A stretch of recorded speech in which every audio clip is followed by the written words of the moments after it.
Hello बच्चों, BMC online education में मैं आपकी शिक्षिका श्रीमती शीला रानी पांडे आप सभी का स्वागत करती हूँ। कक्षा 7वीं हिंदी नई विषय वस्तु लेकर मैं आपके समक्ष उपस्थित हुई हूँ। हेलो विद्यार्थी मित्रों, मैं श्रीमती शीला रानी पांडे आपके समक्ष उपस्थित हूँ। मुक्ति का प्रतिदान भाग 2। इसमें हम लोग देखेंगे आपको पृष्ठ क्रमांक 9 पर स्वयं अध्ययन का जो भाग दिया गया है वो देखेंगे, विभिन्न अध्ययन कौशल देखेंगे और भाषा की ओर जो कि आपके व्याकरण का भाग है उसे भी समझेंगे, सीखेंगे और सही जानकारी प्राप्त करने में मैं आपकी सहायक बनूंगी। तो देखते हैं मुक्ति का प्रतिदान भाग 2। मुक्ति का प्रतिदान प्रकरण 3, विषय भाषा हिंदी, कक्षा 7वीं, पृष्ठ क्रमांक 9 व 10। चलिए आगे बढ़ते हैं। प्रथम जो आपको दिया गया है वो है बताओ तो सही। बेटी बचाओ अभियान पर सूचना अनुसार सामग्री तैयार करो और सुनाओ। इसमें आपको पोस्टर तैयार करना है, घोष वाक्य, सुविचार और विज्ञापन। सबसे पहले देखते हैं पोस्टर। ये पोस्टर आप स्वयं चित्र बना सकते हो, कहीं से कटिंग और पेस्टिंग कर सकते हो। इसमें आप अपने नए नए विचार और आइडिया का प्रयोग कर सकते हो। जैसे मैं आपके लिए उदाहरण के लिए एक लाई हूँ, बेटी बचाओ के लिए पोस्टर है, बेटी बचाओ बेटी पढ़ाओ। आप इसमें नए नए विचार शामिल कर सकते हो। यहाँ मैं आपको बता रही हूँ, चाहती हूँ कि पोस्टर में आप चित्र और शब्द दोनों का प्रयोग करके बेटी बचाओ से संबंधित संदेश दे सकते हैं। उसमें घोष वाक्य भी लिख सकते हैं। मैं आपके लिए संस्कृत का एक श्लोक लाई हूँ, यत्र नार्यस्तु पूज्यन्ते रमन्ते तत्र देवता। हमारे पुराणों में कहा गया है कि जिस स्थान पर जहाँ पर स्त्रियों की पूजा होती है, स्त्रियों को सम्मान मिलता है, वहाँ पर ईश्वर वास करते हैं। विद्यार्थी मित्रों, किसी की पूजा करने का अर्थ यह बिल्कुल नहीं है कि जैसे हम मंदिर में आरती करते हैं या पूजा पाठ करते हैं उस तरह से करें। यहाँ पूज्यन्ते का अर्थ है सम्मान देना। अब ईश्वर वास करते हैं, इस चीज को थोड़ा सा समझते हैं। आप कल्पना कीजिए, अपनी माँ को याद कीजिए। जब आपकी माँ खुश होती हैं तो घर में सुंदर सुंदर पकवान बनाती हैं, घर को सुंदर तरीके से सजाती हैं, आप सब पर अपने प्रेम की वर्षा करती हैं, आप सबके साथ हंसती बोलती हैं। पूरे घर का वातावरण कितना सुखद हो जाता है। इसके विपरीत जब माँ गुस्से में होती है या माँ किसी बात से दुखी होती है तो उसका प्रभाव पूरे घर के वातावरण पे पड़ता है। इसमें थोड़ा और विस्तार से देखते हैं। यदि घर में एक माँ बीमार पड़ जाती है तो ऐसा लगता है पूरा परिवार बीमार पड़ गया है। पूरे परिवार का जो जीवनचर्या है, सबकी दैनिक गतिविधि पर उसका प्रभाव पड़ता है। ऐसा इसलिए होता है बच्चों, क्योंकि माँ घर की धुरी होती है, केंद्र बिंदु होती है। कितनी गहरी बात हमारे पुराणों में कही गई है कि जिस परिवार में स्त्रियों को सम्मान मिलता है, वो स्त्री किसी भी रूप में हो सकती है। कोई आवश्यकता नहीं है कि वो केवल माँ, वो आपकी दादी नानी हो सकती है, माँ के रूप में हो सकती है, बहन के रूप में हो सकती है, पुत्री के रूप में हो सकती है, किसी भी रूप में। दूसरा कारण है, स्त्रियां जो हैं वो सृजनशील होती हैं। तो जिस समाज में, जिस देश में, जिस परिवार में स्त्रियों का सम्मान होता है, वहां पर खुशियां अपना घर बनाती हैं, वास करती हैं, वहां देवता वास करते हैं। एक पोस्टर और है, देखिए, बेटी बचाओ बेटी पढ़ाओ।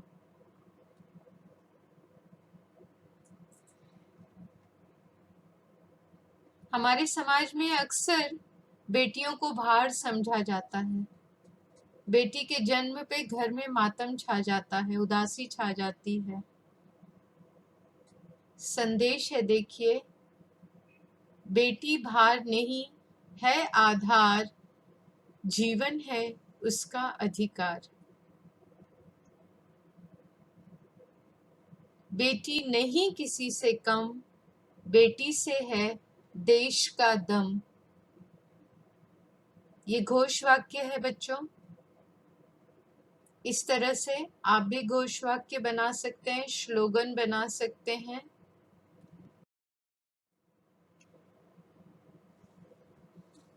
अध्ययन कौशल में दिया है, भाषाई सौंदर्य वाले वाक्य उदाहरणों का संकलन करो और लेखन में प्रयोग करो। विद्यार्थी मित्रों, जिस तरह से हम अपना घर सजाते हैं, आप अपनी लेखन पुस्तिका सुंदर बनाते हैं, आप उसको सजाते हैं, उसी तरह से भाषा को भी आप सुंदर बना सकते हैं, उसको भी अलंकृत कर सकते हैं। कोई भी चीज अभ्यास से और अध्ययन से विकसित होती है। तो एक आदत डालिए कि जब भी आप कोई पुस्तक पढ़ते हैं, अपने हाथ में पेंसिल रखिए और उसमें आपको जो भी अच्छे वाक्य मिलते हैं, सुंदर वाक्य मिलते हैं, आप उसको एक जगह नोट करके रखिए, उस पर विचार कीजिए और जब आप निबंध लिखते हैं, प्रश्नों के उत्तर लिखते हैं, तो उसमें उनका उपयोग कीजिए। यहाँ पर हम देखेंगे कि इस पाठ में भाषाई सौंदर्य वाले वाक्य कौन से हैं और हम उनका उपयोग करना भी सीखेंगे। कुछ उदाहरण मैं आपके लिए पुस्तक के बाहर से भी लाई हूँ और बाद में हम आपके इस कहानी में से भी कुछ वाक्य हम लेंगे। पहला देखिए, पराधीन सपने हो सुख नाही। पराधीन का अर्थ हम सीख चुके हैं। पराधीन का अर्थ होता है गुलामी, परतंत्रता, दूसरों के अधीन रहना। जब हम दूसरों के अधीन रहते हैं, गुलाम रहते हैं, तो सपने में भी सुख नजर नहीं आता है। दूसरा देखिए, दया धर्म का मूल है। हम किसी भी धर्म का पालन करें, उसका मूल, उसका मौलिक सिद्धांत जो है वो दया है। इसको थोड़ा और विस्तार देते हैं बच्चों। धर्म का मतलब सिर्फ हिंदू धर्म या इस्लाम धर्म या क्रिश्चियनिटी धर्म, ईसाई धर्म, सिख धर्म नहीं। जब आप जिस भूमिका में हैं, वह भूमिका भी एक प्रकार का धर्म होता है। जैसे आप जब विद्यार्थी धर्म का पालन कर रहे हैं तो वो भी एक धर्म है। आप देश के नागरिक के रूप में भी आपका एक धर्म है। मनुष्य के रूप में भी आपका एक धर्म है। और हर धर्म का मूल जड़, मूल भाव करुणा, दया है। यदि ये नहीं है तो हम धार्मिक होने का दावा बिल्कुल नहीं कर सकते। तीसरा देखिए, जब आवे संतोष धन, सब धन धुरी समान।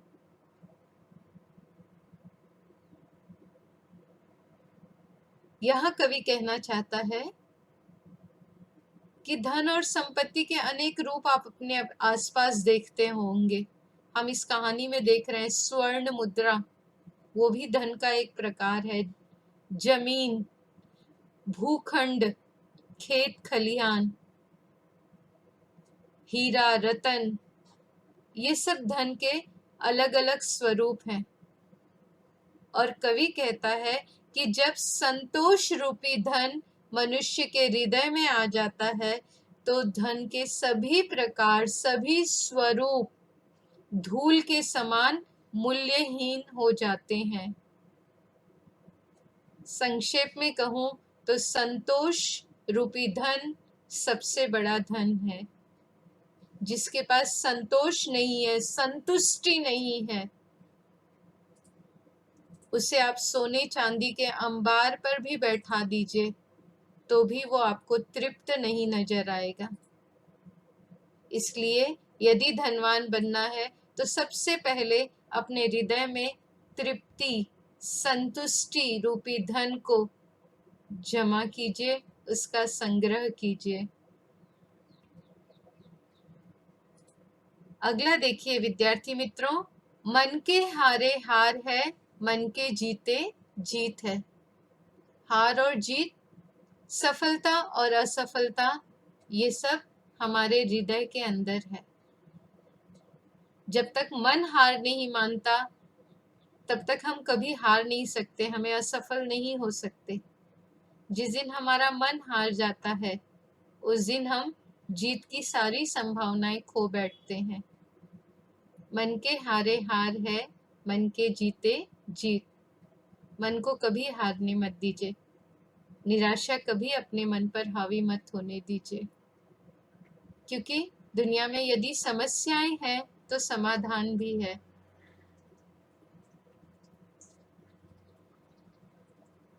अगला देखिए, जहां चाह वहां राह।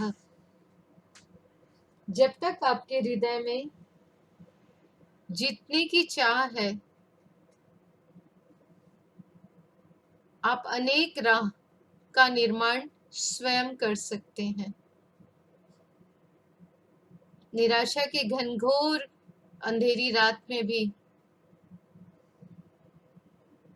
अगर चाहत की आशा है, सफलता प्राप्त करने की इच्छा है, तो मार्ग आप अपने लिए खोज लोगे, बना लोगे। इन्हीं विचारों के साथ आगे बढ़ते हैं।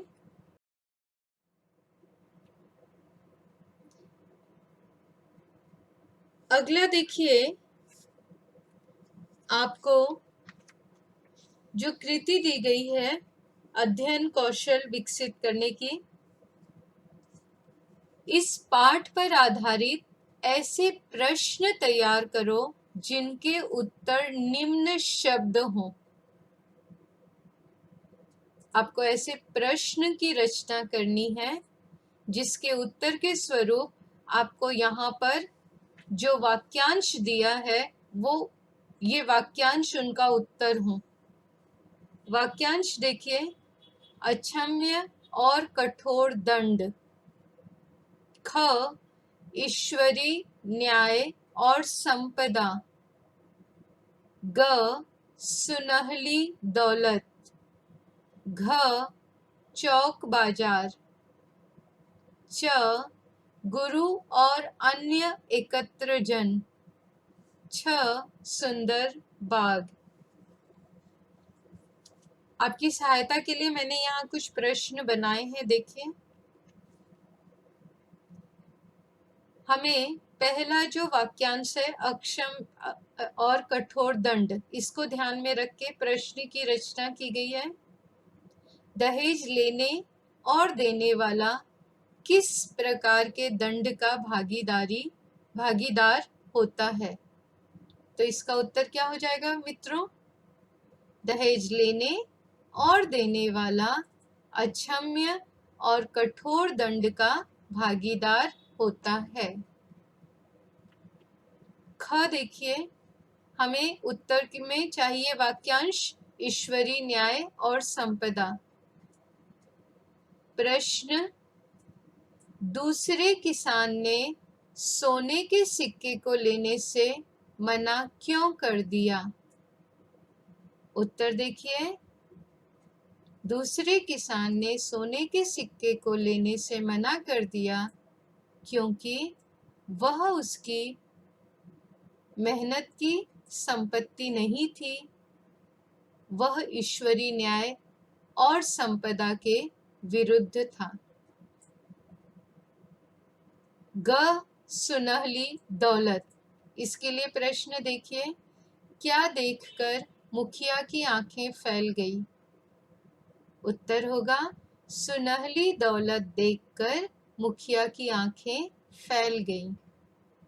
घ वाक्यांश है चौक बाजार, उसके लिए प्रश्न देखिए, सर्वोत्तम बीज की तलाश में शिष्य किस स्थान पर घूम रहा था? उत्तर होगा सर्वोत्तम बीज की तलाश में शिष्य चौक बाजार पर घूम रहा था, राजधानी के चौक बाजार में घूम रहा था। अगला देखिए, गुरु और अन्य एकत्र जन। प्रश्न, मुक्ति का प्रतिदान देखकर कौन लोग बहुत खुश हो रहे थे? उत्तर, मुक्ति का प्रतिदान देखकर गुरु और अन्य एकत्र जन लोग बहुत खुश हो रहे थे।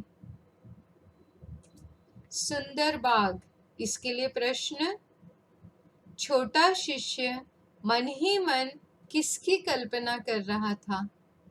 छोटा शिष्य मन ही मन सुंदर बाग की कल्पना कर रहा था।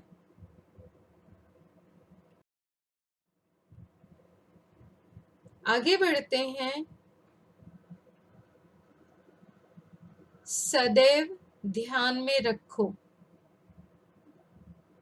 कृति दी गई है, सदैव ध्यान में रखो, और आपको सोचने के लिए, आत्म मंथन के लिए वाक्य दिया है, स्वतंत्रता प्रत्येक का अधिकार है। यहाँ प्रत्येक का अर्थ है बच्चों, धरती पे जितने जीव जंतु, जितने सजीव हैं, स्वतंत्रता सभी का अधिकार है। देखिए, हमने कुछ समय पहले वाक्यांश पढ़ा था, पराधीन सपने हो सुख नाही। पराधीन व्यक्ति, पराधीन जीव सपने में भी सुख की कल्पना नहीं कर पाता है। इसलिए हमें इस आदर्श वाक्य का ध्यान रखना चाहिए कि स्वतंत्रता प्रत्येक का अधिकार है और हमें हर एक के उस अधिकार की कल्पना करनी चाहिए और उसका सम्मान करना चाहिए। कैसे? देख, विद्यार्थी मित्रों, हमें पक्षी बहुत अच्छा लगता है, इसलिए हम उसको पिंजड़े में बंद करके घर में रख लेते हैं क्योंकि वो हमें अच्छा लग रहा है। जब हमारे मन में किसी पक्षी को कैद करने का विचार आए तो हमें ये ध्यान रखना चाहिए कि स्वतंत्रता उसका भी अधिकार है। वो पिंजरे में बंद नहीं, वो आकाश में उन्मुक्त गगन में विचरता हुआ पंख फैलाए खुले आकाश में उड़ता हुआ ज्यादा सुंदर लगता है। अब देखिए, अपने आप को शक्तिशाली सिद्ध करने के लिए हम जंगल के इस बहादुर प्राणी को भी कैद कर लेते हैं और खुद को उससे अधिक बहादुर समझते हैं, जबकि पिंजरे में बंद ये जीव कहते हैं स्वतंत्रता हमारा भी तो जन्म सिद्ध अधिकार है। यहाँ देखिए, जंगल के इस वीर प्राणी को हमने कैद कर लिया है सिर्फ इसलिए क्योंकि इसकी सफेद खाल हमें बहुत अच्छी लगती है। हम इन प्राणियों को पिंजरे में बंद कर देते हैं अपनी प्रसन्नता के लिए, अपने मनोरंजन के लिए, अपने आनंद के लिए। कल्पना कीजिए कि हम पिंजरे में बंद हो जाएं और ये घूमने लगे स्वतंत्र, तो क्या दृश्य होगा। हमें हमेशा याद रखना चाहिए, जीवन जीने का सबसे सुंदर सिद्धांत है जियो और जीने दो। आप स्वतंत्र रहिए और दूसरों की स्वतंत्रता का भी सम्मान कीजिए। कोरोना काल में एक भय ने आत्मरक्षा के लिए कोरोना का प्रसार कम से कम हो, इसलिए हम सब अपने अपने घर में कैद हो गए हैं। हम कल्पना कर सकते हैं कि जब हम इन पक्षियों को और प्राणियों को कैद करते हैं तो उन पर क्या बीतती होगी। एक मजेदार घटना आपने देखी बच्चों, जब हम आजाद थे तो हमने चारों तरफ से प्रदूषण फैला दिया था और इन पक्षियों को कैद कर दिया था। आज हम अपने घरों में कोरोना की वजह से कैद हो गए हैं और ये पक्षी आकाश में उन्मुक्त होकर बिना भय के घूम रहे हैं, विचरण कर रहे हैं, ऊंची उड़ान भर रहे हैं और हमें संदेश भेज दे रहे हैं, तुम घर में बंद हुए तो हम आजाद हो गए।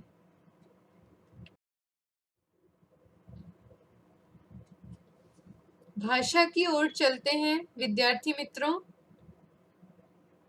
भाषा की ओर इसमें पृष्ठ क्रमांक 10 पे दिया है वचन। कृति है निम्न वाक्य पढ़ो, वाक्यों के वचन बदलकर परिवर्तित वाक्य पुनः लिखो। प्रथम वाक्य दिया है मैं बुरी रीति को मिटाना चाहता हूं। आप सब जानते हैं कि वचन हम संज्ञा या सर्वनाम शब्दों का बदलते हैं। तो मैं एक वचन है, इसका बहुवचन हो जाएगा हम। रीति एक वचन है, इसका बहुवचन हो जाएगा रीतियों। तो अब बहुवचन में अगर आप इसे बदलेंगे तो वाक्य क्या हो जाएगा, हम बुरी रीतियों को मिटाना चाहते हैं। है एक वचन होता है और जब उस पे अनुस्वार लग जाता है यह शब्द बहुवचन हो जाता है। तो मैं बुरी रीति को मिटाना चाहता हूँ, इसका बहुवचन हो जाएगा हम बुरी रीतियों को मिटाना चाहते हैं। अगला वाक्य देखिए, खेत में सिंचाई के लिए नहर से पानी लेते हैं। खेत का बहुवचन हो जाएगा खेतों में, सिंचाई के लिए नहर का बहुवचन नहरों से पानी लेते हैं। तो जब आप बहुवचन में बदलेंगे तो वाक्य क्या हो जाएगा, खेतों में सिंचाई के लिए नहरों से पानी लेते हैं। तीसरा वाक्य देखिए, छतों पर रखी पानी की कटोरियां खाली थीं। अब यहाँ बहुवचन में वाले दो शब्द हैं, छत और कटोरियां, और उसके लिए थी शब्द का प्रयोग किया गया है। थी पे अनुस्वार है। ये बहुवचन वाले शब्द हैं। जब आप इनको एक वचन में बदलोगे तो इन तीनों शब्दों में परिवर्तन होगा। छतों का हो जाएगा छत, कटोरियां का कटोरी, और थी का थी हो जाएगा, अनुस्वार हट जाएगा। तो नया वाक्य क्या बनेगा देखिए, छत पर रखी पानी की कटोरी खाली थी। अगला वाक्य देखिए, विद्यार्थी ने अतिथि को माला पहनाई। विद्यार्थी, अतिथि दोनों एक वचन है। इसका बहुवचन करेंगे तो विद्यार्थी का क्या हो जाएगा, विद्यार्थियों ने, अतिथि का अतिथियों को, माला का मालाएं, और पहनाई में अनुस्वार लग जाएगा और नया शब्द बनेगा, नया वाक्य बनेगा, विद्यार्थियों ने अतिथियों को मालाएं पहनाई।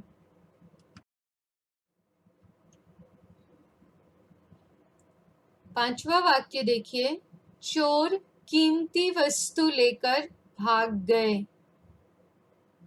चोर कीमती वस्तुएं लेकर भाग गए। वस्तुएं बहुवचन है। चोर एक वचन में भी चोर होगा और बहुवचन में भी चोर ही होगा, और वस्तुएं बहुवचन है तो उसका एक वचन हो जाएगा वस्तु। नया वाक्य बनेगा, चोर कीमती वस्तु लेकर भाग गए। अगला वाक्य देखिए, कुटी में साधु ध्यान लगाकर बैठे हैं। यहाँ साधु जो है वो एक वचन है, तो हमें इसे बहुवचन में बदलना है। यहाँ पर है पे जो अनुस्वार है, ध्यान दीजिएगा, साधु एक वचन है फिर भी है पे अनुस्वार है। यहाँ पर है पे जो अनुस्वार है वो साधु को सम्मान देने के लिए, जब अपने से बड़ों को सम्मान देना होता है तब भी अनुस्वार का प्रयोग किया जाता है। अब देखिए, कुटी का बहुवचन हो जाएगा कुटियां या कुटियां। साधु का बहुवचन हो जाएगा साधुगण। तो वाक्य की रचना बहुवचन में जब हम बदलेंगे तो हो जाएगा, कुटिया में साधुगण ध्यान लगाकर बैठे हैं। अगला वाक्य देखिए, वन में मोर नाचता है। मोर एक वचन है, वाक्य एक वचन है। जब हम इसे बहुवचन में बदलेंगे तो वन में मोर नाचते हैं। यहाँ पर अनुस्वार जो है वो बहुवचन को प्रतिबिंबित कर रहा है। अगला वाक्य देखिए, हमने स्वतंत्रता दिवस पर नारे लगाए। हम बहुवचन है, इसका एक वचन होगा मैं। मैंने स्वतंत्रता दिवस पर नारे लगाए। अगला वाक्य देखिए, सभा में राजा सहयोगी से चर्चा कर रहे थे। बहुवचन, सभा में राजा सहयोगियों से चर्चाएं कर रहे थे। सहयोगी का सहयोगियों से, और चर्चा का चर्चाएं, और रहे का रहे थे। अंतिम वाक्य देखिए, गुणवान वधु की प्रशंसा होती है। वधु एक वचन है, बहुवचन में जब हम बदलेंगे तो वाक्य हो जाएगा गुणवान वधुओं की प्रशंसा होती है।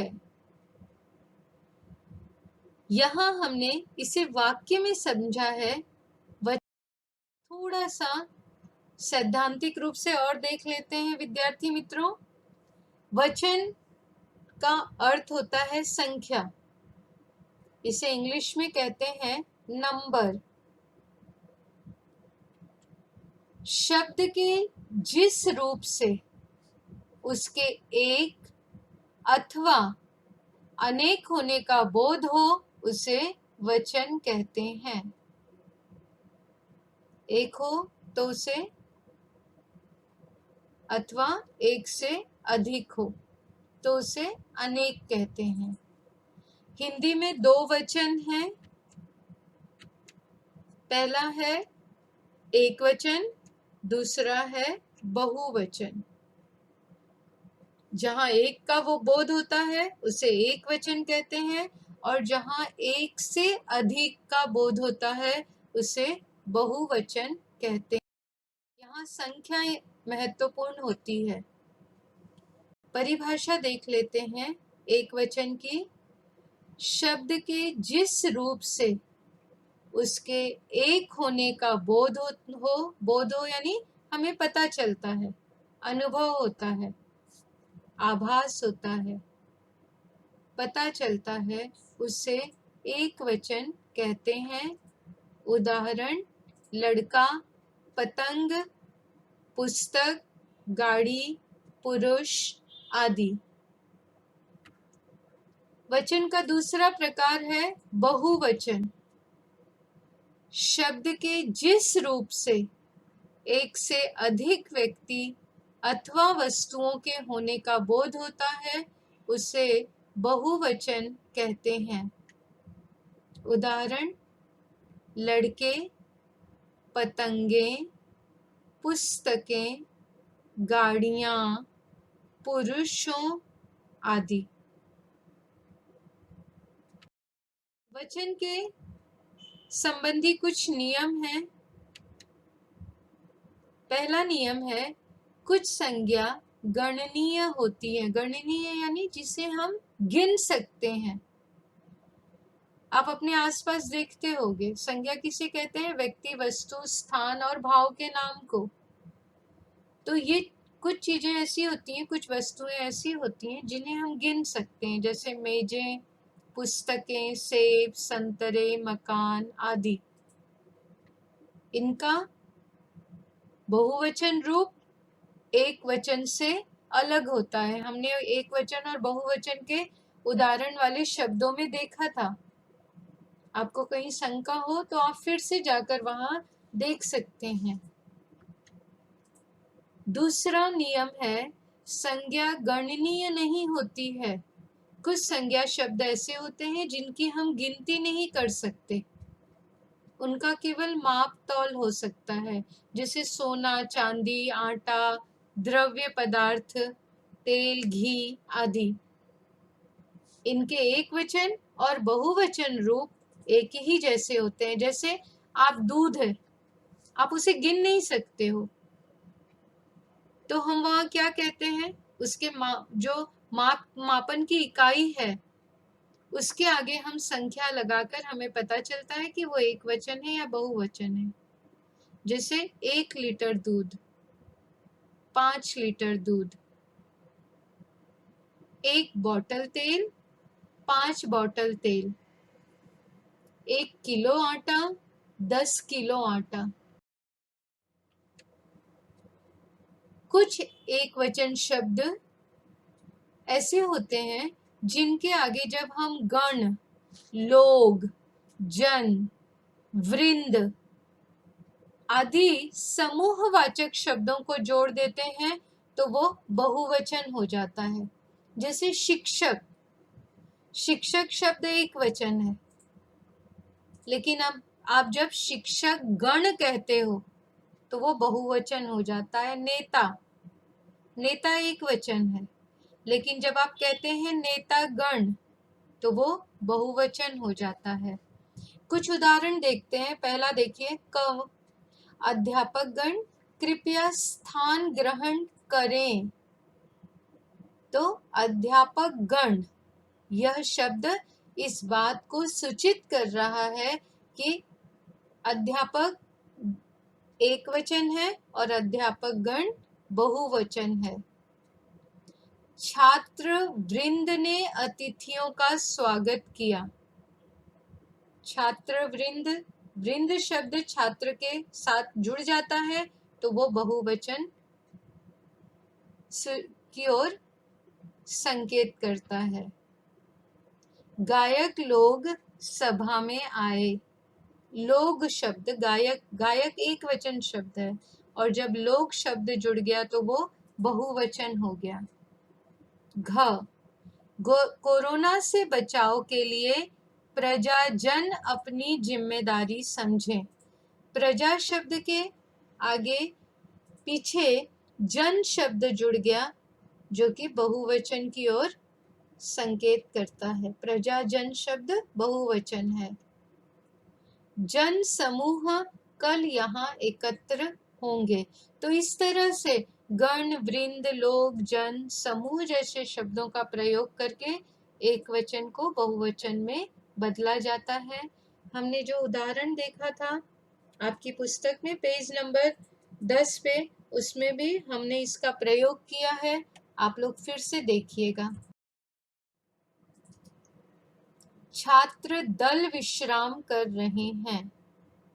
छात्र सेना कवायद के लिए तैयार है। मनुष्य जाति को स्त्रियों का सम्मान करना चाहिए। इस तरह से हमने देखा वृंद, दल, सेना, जाति इत्यादि शब्दों का प्रयोग करके हम उसको बहुवचन में परिवर्तित करते हैं। धातुओं का बोध कराने वाली जातिवाचक संज्ञाएं एक वचन होती हैं। जैसे सोना कीमती धातु है।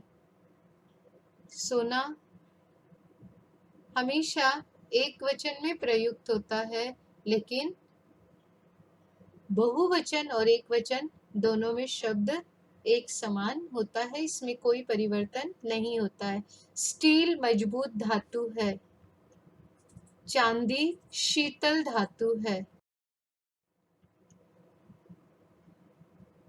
विद्यार्थी मित्रों, आपको धन्यवाद। पढ़िए, समझिए और सीखिए। तो बच्चों, मैं आशा करती हूँ कि आज का ये अंश आपको बहुत अच्छी तरह से समझ में आया होगा। घर में रहिए, सुरक्षित रहिए, पढ़ते रहिए, ज्ञान प्राप्त कीजिए और जीवन में आगे बढ़िए। जब भी आपको कुछ परेशानी हो, इस वीडियो को आप दोबारा ओपन करके पढ़ सकते हैं। मैं नए नए विषय वस्तु और आपके पाठ्यांश लेकर फिर उपस्थित होंगी आपके बीच। नए वीडियोस की आपको सूचना मिलती रहे, इसके लिए इस चैनल को लाइक कीजिए, सब्सक्राइब कीजिए और मुझसे जुड़े रहिए। धन्यवाद।